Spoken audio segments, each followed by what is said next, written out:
নমস্কার সকলকে, কেমন আছেন আপনারা সবাই? আশা করছি ভালো আছেন আর আমরাও বেশ ভালোই আছি। তো আজকে যেহেতু সানডে, কর্তামশাই কিন্তু বাড়িতেই ছিল। তো বাড়ি থাকলে তো একটু স্পেশাল টিফিন করতেই হয়। শুধু আমি একা একা খাবো তা তো হয় না, ওই জন্য ডিম টোস্ট করে নিয়েছিলাম আর দুজন মিলে এখানে খেতে বসে গিয়েছি। আর এই বেগুনটা দেখেছেন কত বড়? এই বেগুনটা কিন্তু গাছের, মানে আমাদের গাছের, মানে আমার ননদের গাছের বেগুন, তো সেটা পাঠিয়ে দিয়েছিল। তো ওটা আজকে খাওয়া হবে। তো আজকে অনেক কিছু মেনু, তো চলুন এক এক করে সব কিছু আপনাদের সঙ্গে শেয়ার করব। এখানে হচ্ছিল রুই মাছের ঝাল, আর আমার ননদরানী কিন্তু চলে এসে এখানে উনুনে কিন্তু রান্না করতে বসে পড়েছে।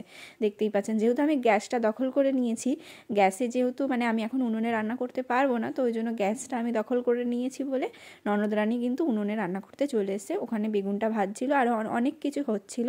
আর এখানে আমি চাটনিটা গ্যাসে করে নিচ্ছিলাম। চাটনি খেতে কিন্তু আমার দারুণ লাগে, মানে টমেটোর চাটনি হোক, আমড়ার চাটনি হোক, আমি কিন্তু মানে লাস্টে আমার কিছু একটা চাটনি হলে আমার আর কোনো কিছু লাগেই না এমন। আর এদিকে দেখতেই পাচ্ছেন হাঁস কিন্তু কাটা হয়ে গেছে। আর এখানে আমি চাটনি করে নিচ্ছিলাম, আর উনুনেও কিন্তু অনেক কিছু রান্না হয়েছে, যেমন লাউ দিয়ে চিংড়ি মাছ, তারপরে অনেক কিছু। ওদিকে শাশুড়ি আর ননদ ওদিকে করছিল, আর আমি এদিকে হচ্ছে ছোটো ছোটো রান্না যেগুলো হয় সেগুলো আমি করে নিচ্ছিলাম, যেমন মাছের ঝোল, তারপর চাটনি, এগুলো আমি টুকিটাকি যে জিনিসগুলো হচ্ছিলো সেগুলো আমি গ্যাসে করে নিচ্ছিলাম। আর এদিকে দেখুন কর্তামশাই কিন্তু একদম হাঁসের মাংস রান্না করতে বসে গিয়েছে, যেটা আপনাদেরকে আগেই বলেছিলাম যে যেদিনকারে সবাই মিলে একসঙ্গে খাওয়া হবে অবশ্যই আপনাদের সঙ্গে ভিডিও শেয়ার করব। তো দেখুন আজকে বরমশাই কিন্তু যেহেতু বাড়িতে রয়েছে, একদম কিন্তু হাঁসের মাংস রান্না করতে বসে পড়েছে। আর একদম কিন্তু ঝাল ঝাল করে, লাল লাল করে কিন্তু রান্না করছে, দেখতেই পাচ্ছেন। আর অনেক দিনের যেহেতু আমার ইচ্ছে ছিল হাঁসের মাংস খাওয়ার, তো সেটা আজকে পূর্ণ হয়ে গিয়েছে। অনেক দিন পরেই হয়েছে, কিন্তু হয়েছে তো। তো এদিকে কিন্তু রান্না করছেও খুব ভালো করে মনোযোগ সহকারে। তো সব কিছু রান্নাবান্না কমপ্লিটের পরে এখানে বাচ্চা পাটি দেখতেই পাচ্ছেন খেতে বসেছে। আর তিনজন মিলে ভাই বোন যেহেতু এক জায়গায় হয়েছে, ভাই বোনরা এক জায়গায় থাকলে কি হতে পারে বলুন, গল্প আড্ডা এই হতে হতে খাওয়া দাওয়া, তারপরে সবাই মিলে কিন্তু আমরাও এদিকে খেতে বসে গিয়েছি, বাবা মা আমরা সবাই মিলে। আর আমি এদিকে হাঁস খাচ্ছি, দেখতেই পাচ্ছেন। খুব আনন্দ মানে হচ্ছিল আর কি।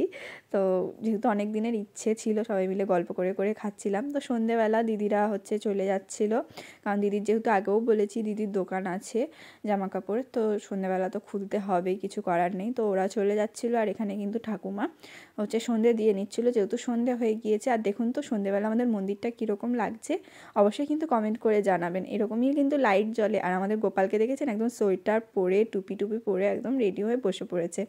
খুব সুন্দর লাগে আমার মন্দিরটা দেখতে, এরকম লাইট জ্বলে। আর যখন খুব সুন্দর, মানে রাত্রেবেলার সিনটা আরেকটু সুন্দর লাগে দেখতে। তারপরে হচ্ছে এখানে দাদাভাইয়ের সঙ্গে মানে খেলা করছিল, মানে আমার ভাগ্নের সঙ্গেও খেলা করছিল পুচকু, কিন্তু খেলতে খেলতে সন্ধেবেলাতেই ঘুমিয়ে গিয়েছে। ওরা যাওয়ার খানিকক্ষণ আগেই ঘুমিয়েছে, তাই দেখাচ্ছিলাম আমার কাছেই ঘুমিয়ে গিয়েছে। আর রাত্রেবেলা মা হচ্ছে মাছ পাতায় করেছিল দুপুরবেলা, সেটাই আমাকে পাঠিয়ে দিয়েছে, যেহেতু আমি যেতে পারিনি। আজকে আমার দিদিরাও বাড়িতে এসেছিলো, কিন্তু আমি যেতে পারিনি, তাই জন্য আমাকে পাঠিয়ে দেওয়া হয়েছিল।